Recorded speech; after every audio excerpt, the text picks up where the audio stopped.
about this big baseball slate that seems to be getting a little bit smaller since I even woke up. So I have a feeling we're gonna lose some games for sure today. Just a guess. And we'll go through it. We'll go game by game. I think because of the games, I think all the projections are basically messed up from what I can tell almost everywhere. There's no way that no pitcher ends up more than 20% owned on DraftKings. It's just mathematically impossible. And it just looks really weird right now. So I just have a feeling that we're gonna see very different projections by the time we go live later today than what we've got now. Sheets, how was your night? I did not do well. And do you have anything good going on? I did not, but I am seeing a little bit of a healthier ownership of a couple of guys, at least on my work. So but like you're saying, I mean, like there's some games are going to drop off also. So like if and when the Bailey Ober drops off, that's a big deal for openers. Yeah. But we'll get to all that. But yeah, there's like a lot of red and orange red and just all kinds of ugliness here. Yep. Well, let's get through it. Let's go game by game here, and we'll see what the best we can do is. Here, I'll share my screen so that. Okay. Yeah. All right. So let's. I guess we're starting off in New York with the Mets and Nats. Well, I will say this: it is effing hot out. I mean, really hot. I don't know if it's going to be this hot later. Looks pretty warm. That is the Sheets. That is the Sheets weather forecast. As far as the pitching here, let's see. It's so funny. I don't do as well with using the SaberSim one.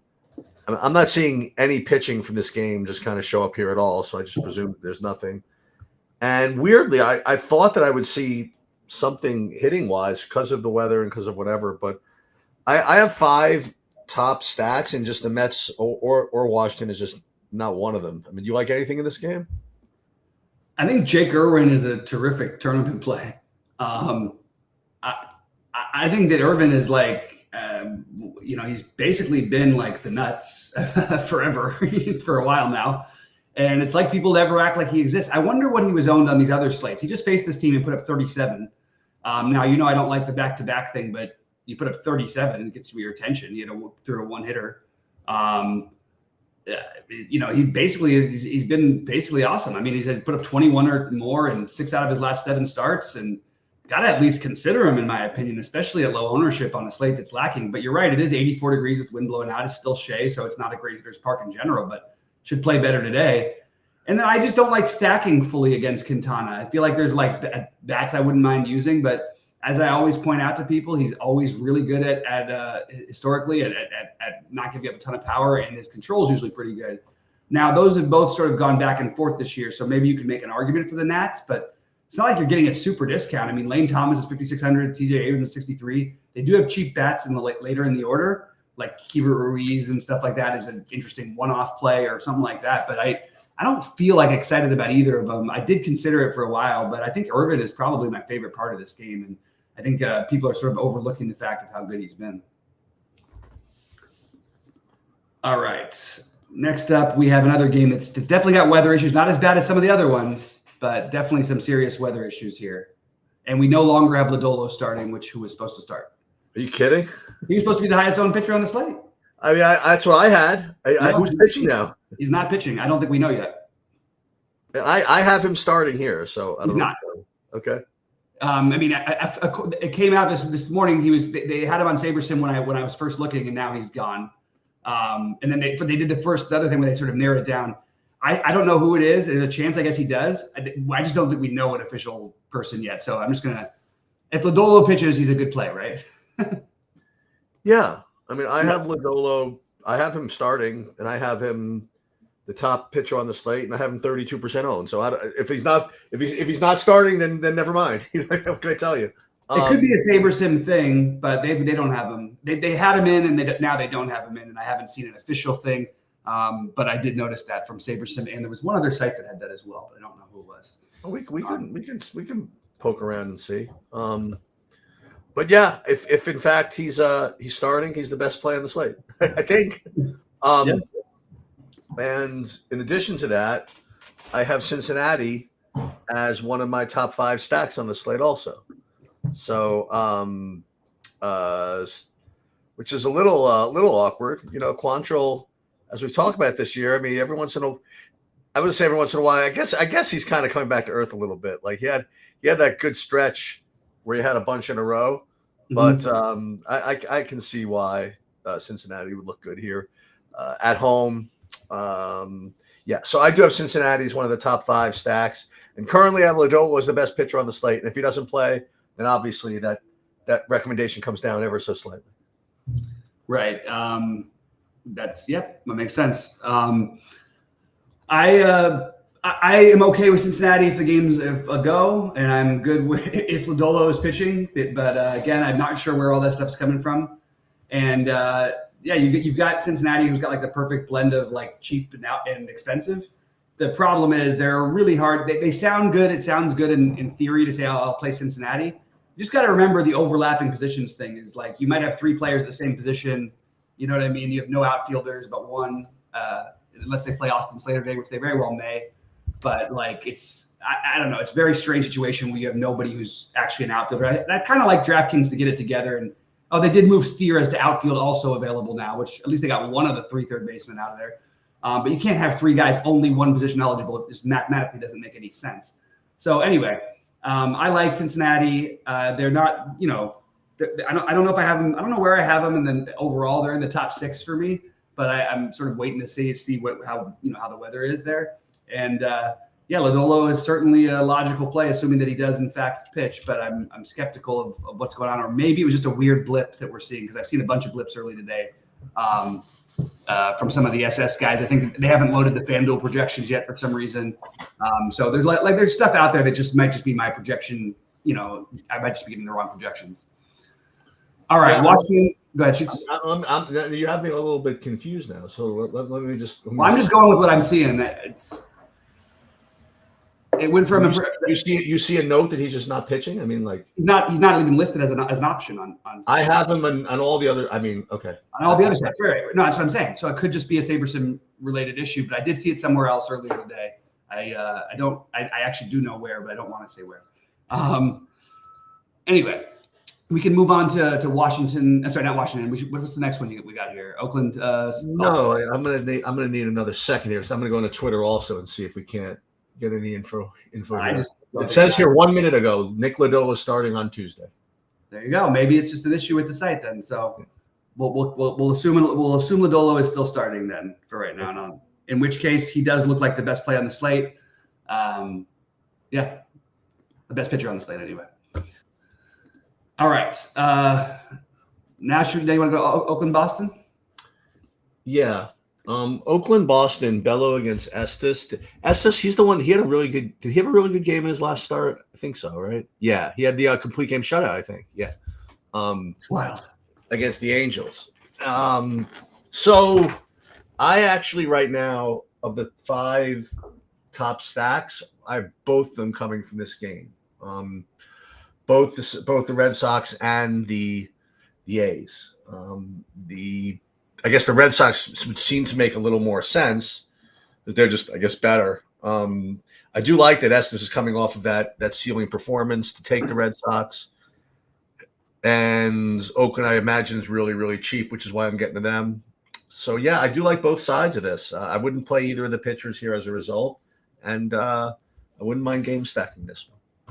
Yeah, it's interesting. Boston's going to be, I think, just insane, massive chalk today. I think they're going to treat it like it's more than a Coors game just because the total is 6.1. So I think you're going to have to just decide on a big slate, do I want to play a 25% on Boston stack, something like that. I really think that they're going to be just so far higher owned than everybody else. That's just my take. Could be wrong. They are kind of expensive, so it's not the easiest thing to do. And then on the other side, I like Boston. I think they make sense. I just don't want to mega stack the chalk here. It is kind of weird because Estes has been pitching really well. Maybe it's just against the Angels, but and I don't think Estes is very good, but I don't think he's necessarily as bad as maybe he's being treated. I know it's 87 degrees, it's 14-mile-an-hour winds blowing out, which is probably what we're looking at. And I think that both Bello and I think the A's stack are in play. I think you could definitely take either side of this one. The A's, Rooker's up to 5K now. They aren't as cheap as they used to be, but you do have cheap bats at the bottom of the order that make a stack round out kind of nicely. And I'm definitely okay with the idea of both stacks, but I also want to throw in that I probably will have some Bello tonight, depending on how many lineups I play. All right, next up is KC St. Louis. Yeah, this is I have this game as probably not playing. So, yeah, you're right. This is another one of the red ones. My fault. So just to take a look anyway. Even if it were playing, I probably wouldn't have much interest in either side either. So this game's kind of an X for me. Yep, same here. Would consider the pitchers, if anything, but wouldn't even be excited about that, to be honest with you. So happy to skip it. Hope whether it plays or not, I'm probably not going to have much of it, if anything. And then we have the other one, right? Yeah. Yeah, this one doesn't look that great either. You have Ober, who's I have right now is the second best, or at least tied. Well, he's one of the top pitchers on the slate. Let's put it that way. And Rain is threatening this game as well. And this game doesn't start until an hour after lock, so you have to kind of watch this. Part of me wants to include Fetty in my player pool still, just because he's just so low owned now. But aside from that, not a ton, especially with the weather risks. We have to watch for it. If in fact the weather does hold and it looks like the game is going to play and everything improves, then sure, Ober's one of the top plays, but we just have to wait and see. Yeah. Ober is definitely a guy we'll use if you can. I think it's probably one of the better. I might even say that's a better, like the most, at least maybe the most comfortable pitcher on the slate. I understand what you're saying about Fetty. I just think that I would so much rather play Irwin than Fetty if I'm getting, 1% on Irvin, who I think's got a much higher ceiling than Fetty does. I don't think Fetty's a terrible pitcher, and Minnesota's a decent enough matchup, so I wouldn't mind it. But probably going to not end up playing pitchers in this game just because the weather looks way too shaky. So if this game plays, but probably just going to be Ober for me, and that's just about it. All right, Miami and Houston. Yeah, so Miami, Houston, I'm not really seeing either of the pitchers show up for me. What I am getting is Houston is one of my top 5 stacks as well. So again, I have Boston and Oakland. I already mentioned Cincy. We'll get to another one in a little bit, and then Houston I like quite a bit here. So Houston and nothing else for me. Yeah, I think Houston certainly makes a lot of sense. Definitely on paper, at least, if nothing else. Rogers just has not been good this season. I don't really know. He's not doing anything well. I guess he's keeping the ball in play a little bit. Like he's not walked it. Well, actually, he's been walking guys lately. So I think Houston certainly makes sense on paper. I think Blanco makes sense on paper. And I'm kind of surprised that Houston's not looking to be more popular than they are. And I'm sure things are going to change, especially if we lose those other games. But if Houston is anywhere near this type of ownership, I feel like this is a very easy lock and load, make them a priority ahead of even these, gulp and say, okay, maybe I prioritize them over the Bostons, the Cincinnatis of the world. Because I think they make a lot of sense today. So I'm in on the Houston idea. All next up, Texas. No, I have Pittsburgh, Milwaukee next. Pittsburgh. Oh, I missed that one at the other 5-10 game. My bad. All right, what do you like here, Sheets? Well, it's not difficult to miss this one. I really don't have interest in anything. I mean, okay, hold on a minute. So Colin Ray, I'll say that he's got low ownership. I just find better options. And let me see the Priester here, just for funsies here. He had a 5-inning rehab stint. I mean, I guess not. So I guess I passed this game. What is with the respect for Colin Ray for Pittsburgh to have a 3.7 total? I know he's been good lately, but this is kind of weird.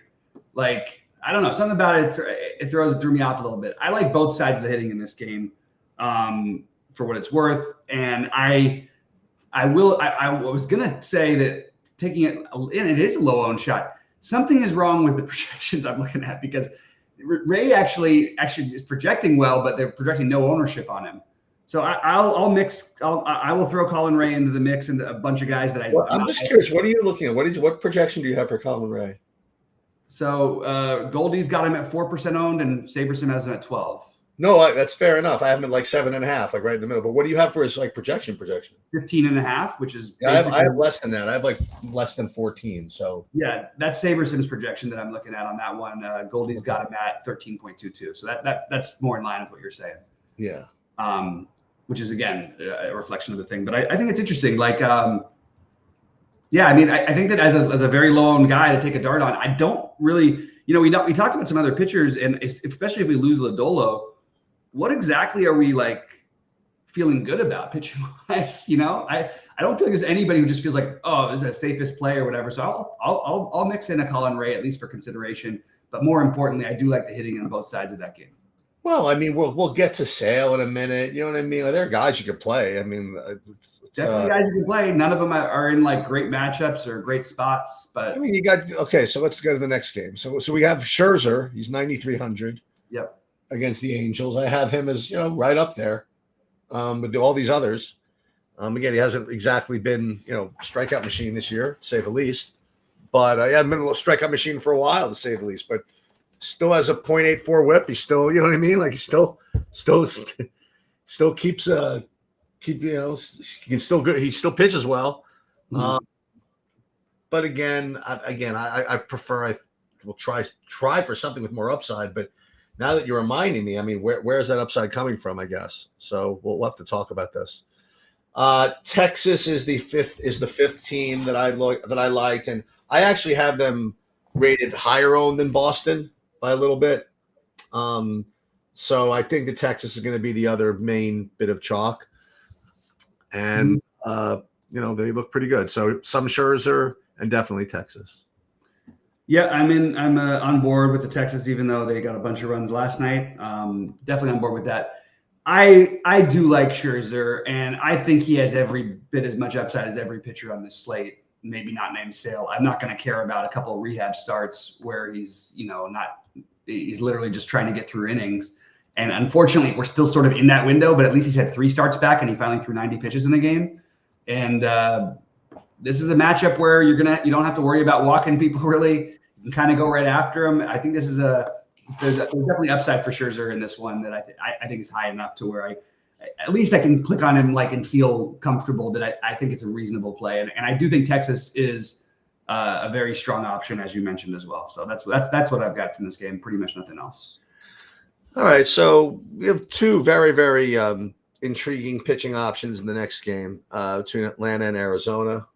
We'll start with Sale, who's been, kind of a fantasy gold mine this whole season, and it doesn't even matter how he can get off to some funky starts and still get there. You know what I mean? Like it's just he's got double-digit strikeouts like every game. What's his strikeout prop today? Would say 7.5? No, it's just barely above for Scherzer. 6.7. How much? 6.7. Wow. I mean, I don't know. Like you would say, you told me the last time he had less than 7, and then I'll listen to you, I guess. And yeah, Arizona is not whatever, but I don't know. I think he's a really, really good play. And then the other side of this, you have Zach Gallen, who when he's right, he's as good, if not better, than this whole slate. But he had a month off, and he came back like really, really good. And then he ran into the Dodgers, and he couldn't find the plate. He actually got the win. He actually didn't let him pitch the 5th inning. I was watching that game. I had a lineup that had a chance in something, and I had like Gallen as like 2% owned, and I just needed him to just kind of get things going, and the Dodgers wouldn't let him, just wouldn't let him breathe like the whole game. Yeah. And that happens. And not that Atlanta's that bad as well, but I mean, Atlanta from time to time can get lit up. You know what I mean? Like, as we've talked about, they're not as good as they were last year, and they can still put up runs. But once in a while, they could put up a series of bad games. And You have a Gallen who's like a major talent with like 30-point upside whatever he takes the mound. And you mentioned that the slate is not exactly ripe with all this with perfect spots here. I mean, I just think that both these pitchers just have that kind of upside where you have to prioritize them, especially with Ober out, or not Ober out, Ober like probably going to be out. Right. You have Lodolo, who's 8,800. Is Lodolo? Listen, he's got obviously the pristine matchup, right? But I think Gallen and Sale, regardless of the matchup, are good plays. Yeah, I think this is where I mean, Lodolo, I'm still worried about that game too. This, you don't have to worry about anything. It's indoors. It's not ideal like the matchups for either side, but it's not as bad as you might think either, by the way. We've seen Atlanta like consistently struggle offensively, especially without Acuna. We've seen Sale, as you mentioned, be dominant. And by the way, if you can get a good number on a 6.5K prop, I actually agree with you, Sheets. I think that is a good bet. You're right. When is he not going to? And Arizona strikes out like percentage-wise a little below average. But Chris Sale doesn't really care about that. Yeah. So I'm with you. I think naturally oddly enough, like the last three guys we've mentioned from the last two games, for me, Scherzer's in the mix. But I think Scherzer, Gallen, and Sale is basically, probably what I'm going to end up doing, even though I'm considering a lot of these other weird plays. I'm going to have to revisit the Irvin thing again, but those guys are definitely standing out to me. Well, I'll tell you this. I mean, like if you can get away with playing Irvin, that's what you should do. I mean, like that's like the 5% owned guy. Right. All right. So what about this other one? So now you have Logan Gilbert, who, he hasn't exactly been great either. I actually think the San Diego matchup is better than people think. I think San Diego stinks without Tatis, whatever. But Gilbert has not really shown that upside that I need quite yet. So, okay. So Adam Mazur, he's a righty against Seattle, and he's not 25% owned. So, as a matter of fact, I mean, I'm trying to even find him in my projections here, and he has like a 10-point projection at 6K. He's never had more than 11, so he's never had more than 11. That's why. Well, he had a negative 11.9. Yeah. So and before that, he had 11.9 exactly. So this is really the worst of the worst. This guy, huh? I guess I'm looking at it. Pretty bad. Gives up 4 runs every game. Yeah, okay, I pass. As a matter of fact, I mean, yeah. Is there something wrong with playing Seattle here against this dude? It makes sense. It makes sense. So that's where I'm at. I'll they certainly don't project well, but I would take a shot at maybe Seattle, and probably not going to play Gilbert though. It would be nice if Seattle could flash some upside against a righty, so we could feel a little better about it. And my guess is, I think there might be a trendy getting on Seattle later today. Like I have a feeling that they're the hipster play, as you would say, just because I think I think it makes a lot of sense, and they're cheap. They're it's Mazur. It is a good bullpen behind him, so maybe more of a mini stack. But I kind of like the Seattle idea, so I'm in on that. And I have a bias towards loving Gilbert, but my bias usually extends to only when he's pitching at home. This is basically almost the same thing. I mean, San Diego's not an awesome hitter's park. It's better than Seattle, but against a San Diego team that we're not like overwhelmingly afraid of. I'm just going to take a look at their recent numbers versus righties in terms of strikeouts, because that's the one thing I worry about a little bit with the Gilbert. But you see San Diego, and they are. Yeah, they still just aren't striking out against right-handed pitching. That's the only issue. Like, for example, this season, Seattle has already struck out against righties almost, and again, they actually are the same number of at-bats. They've struck out almost they're one, not quite half, but it's close. It's going to be half by the time we in a few days or something. That's amazing to strike out twice as often as against a pitcher of one other team. But look, on this slate, I don't feel good about any of the early pitching. All the guys are wild cards to me. So Scherzer, Sale, Gilbert, and Gallen making up a player pool. It feels like actually a reasonable spot. It just there was just no pitching in the early game, so I was a little concerned at what I was going to do. But I think I know what I'm going to do now. What's the weather in the last game here, the Toronto San Francisco? In San Francisco, Oh wait, they crept over 60 degrees, 61. Right. So you have the ghost of Blake Snell, coming back off of the injured list, having not had a single good start the whole season. I don't know exactly why they're bringing him back like a week before the All-Star break, pretty much. Seems strange. What's that? Seems strange. I'm with you. Yeah, so I don't know what they're going to actually do with him. I did read that in his last rehab start, he pitched 5 no-hit innings in AAA, which is obviously good. Mm-hmm.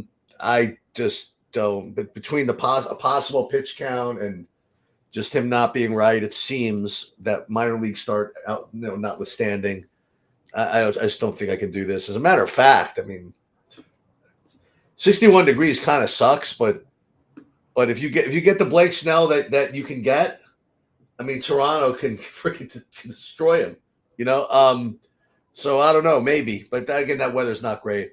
Kikuchi on the other side, just never have any luck with any pitchers against San Francisco. It seems like they have 37 guys that could throw against him. I don't know. So I'm probably going to be passing pretty much this whole game. If anything, I'd probably take a shot at Toronto just for fun, but that's pretty much it. Yeah, I like the idea. I think Toronto, I mean, they're on my long list of teams to consider. I don't know where they're going to fall in that, but they're definitely in there. And I am okay with Kikuchi, but I prefer him below the other 4 guys we just mentioned. I think he's totally reasonable, though. In fact, you could make an argument so for example, if I was playing a cash game, I'd feel more comfortable playing Kikuchi than I would Scherzer. But if I was playing a tournament, I would rather play Scherzer than Kikuchi personally. And I'm not going to buy into I don't buy in entirely to the Scherzer can't strike anybody out anymore. I think he's been trying to work himself back now. He still might be a part of that. I still believe there's upside. So I like some of the, look, the chalky ones that I like are the Boston. Actually, I really think it's the most chalky, and I guess Texas is going to have ownership too. I like Houston the most as a not get different, but like a lower owned than I think they should be. Both sides of Milwaukee, Pittsburgh. Then I have a whole bunch of like Cincinnati, Oakland, Toronto, Seattle. All those are in consideration, but on the outside looking into the moment.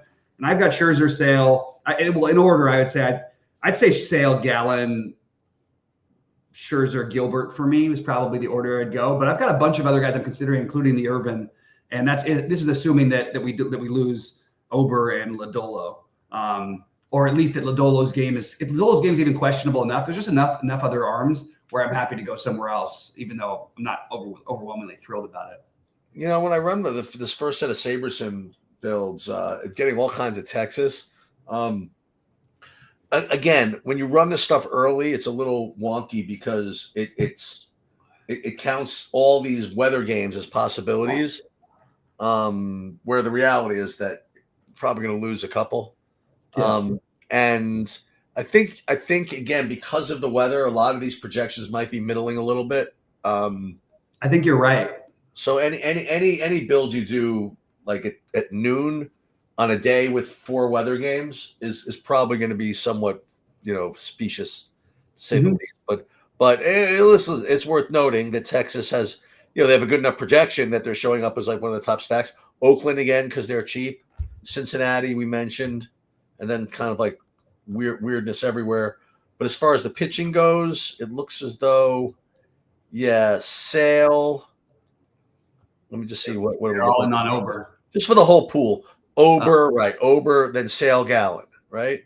Right. And Sale, Gallen certainly makes some sense. Like you said, both sets of bats are not bad, but these guys can hum it. You know what I mean? Especially Sale. Mm-hmm. So, a little bit of Bello here.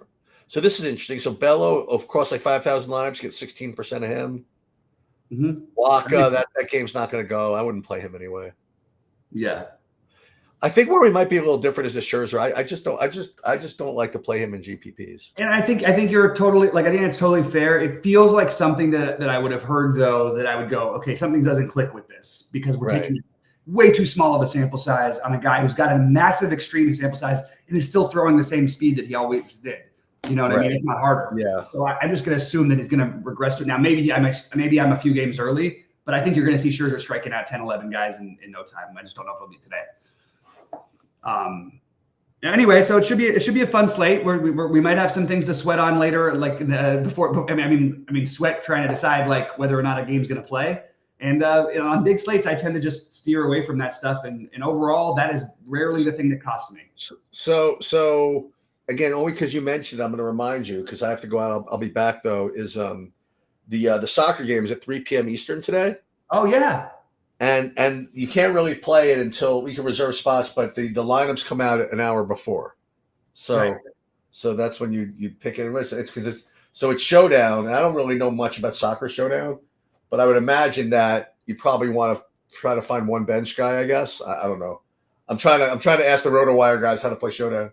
And then definitely consider leaving money on the table and then play the rest of the guys you like, something to root for, whatever. I've watched like 4 France games, so I'm pretty familiar with how their substitutions are working and what they say. So there's a guy on the bench there's I'm actually captaining. So, or who's projected to be on the bench. We don't know if he'll be on the bench yet, but he's been on the bench every game so far. Who? So the what's his name? The Thuram. Okay. He's come in late every day. I don't know. For some reason, his dad's always at the games, and they keep talking about him. And he's like the up and coming star, or whatever. I don't know. I don't know much about this stuff, but this is an angle that I'm taking. I'm not playing much, so I'm just playing one lineup in there. All right, sounds good. We'll be live at 6 Eastern, guys. Good luck to everybody. Hope you crush it, and we'll be celebrating Sheets' Soccer Showdown victory, no doubt. And we will. Now, hold on. Let's talk about this guy. Which guy are you talking about? Thuram. On France? Yeah. Yeah. Okay. So Thuram. All right. So he did not start. Becomes okay. I'm down with that. If he doesn't start. Yeah. All right. All right, guys. Good luck, and we will.